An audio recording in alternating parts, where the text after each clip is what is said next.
बलात्कारी अशोक खरात त्याच्या अनेक कारनामे पुढे येत आहेत. त्याला अनेकांनी सहकार्य केलं. त्याच्यामध्ये पुण्यातील एक CA ललित पोपळे याचाही समावेश आहे. ललित पोपळेने म्हणे त्याचा काळा पैसा पांढरा करायला मदत केली. त्याच्यावरही आता SITमध्ये चौकशी सुरू आहे. परंतु या ललित पोपळेच्या कुटुंबियांनी पुण्यातील कोरेगाव पार्क येथे सुमारे 50,000 स्क्वेअर फुटाचा एक प्लॉट घेतला. त्याची 9 रो हाऊसेससह या प्लॉटची किंमत 100-125 कोटी रुपयांच्या घरात आहे.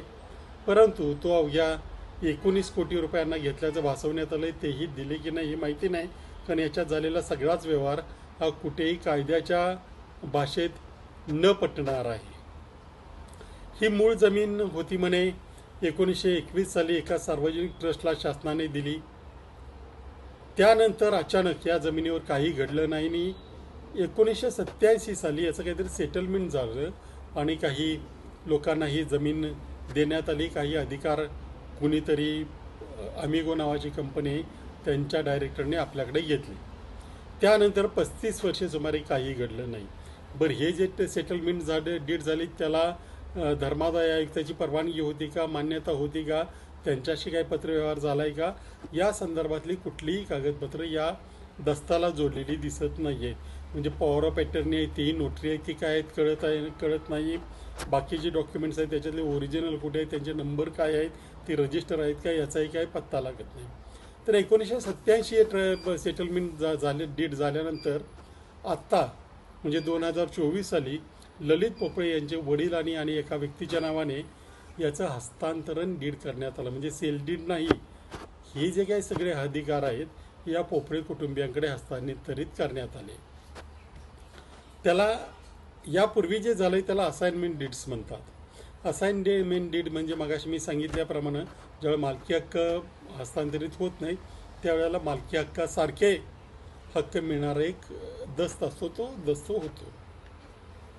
पॉवर ऑफ अटर्नी दिसत नाही आहे. ह्या ज्या जमिनीचा खरेदी विक्री व्यवहार झाला, जे मी डॉक्युमेंट बघितले त्याच्यावरून, या जमिनीची विक्री खरेदी करणाऱ्यांना तसं करण्याचा काही अधिकार होता असं दिसून येत नाही. 35 वर्षानंतर कन्फर्मेशन डीड करण्यात आलं. त्याचं कारण काय असावं? लॉ ऑफ लिमिटेशन आपल्या देशामध्ये आहे. त्यानुसार एखादा व्यवहार एक साधारणपणे वर्ष ट्रस्टच्या हे जे नोंदणीकृत आहेत ते 4 महिन्यामध्ये करावे लागतात रजिस्ट्रारकडे आणि बाकीच्या व्यवहारांना 3 वर्षे चालतात. परंतु इथं मात्र 35 वर्षाचा विलंब करण्यात आलेला आहे. तो प्रशासकीय अधिकाऱ्यांनी नोंदणी निरीक्षकांच्या कार्यालयाने तो कसा मंजूर केला हा आणखी एक वेगळा व्यवहार आहे. जे व्यवहार झाले त्याच्यामध्ये खरंच आर्थिक व्यवहार झालेत का हे तपासणं सुद्धा गरजेचं आहे. कारण माझ्या मते याच्यामध्ये म्हणजे चेकने किंवा व्हाईट मनीऐवजी काळ्या पैशाचा वापर झाला असण्याची मोठी शक्यता दिसते.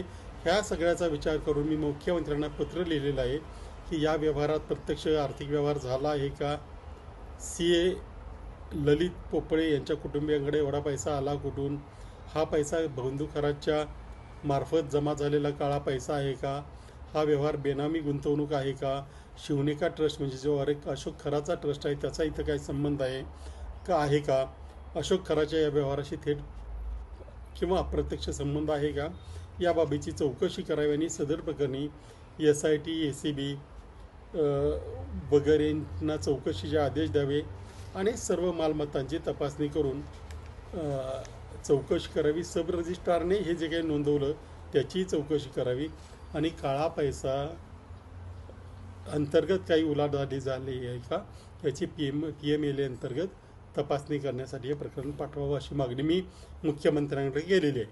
परंतु या पोपळे कुटुंबियांचा हा एकच व्यवहार दिसत नाही. अनेक व्यवहार आता हळूहळू पुढे येतील. लोकांनी त्याकडे लक्ष ठेवलं पाहिजे आणि शासनाने कुठलाही मुलाहिजा न ठेवता, कारण याच्यामध्ये म्हणे या पोपळ्यांचे कुटुंबियांचे फार वरपर्यंत संबंध आहेत, त्याचा मुलाहिजा न ठेवता त्याने केलेल्या प्रकरणासाठी त्यांना फक्त गुन्हेगार असं समजून चौकशी करावी अशी माझी मागणी आहे.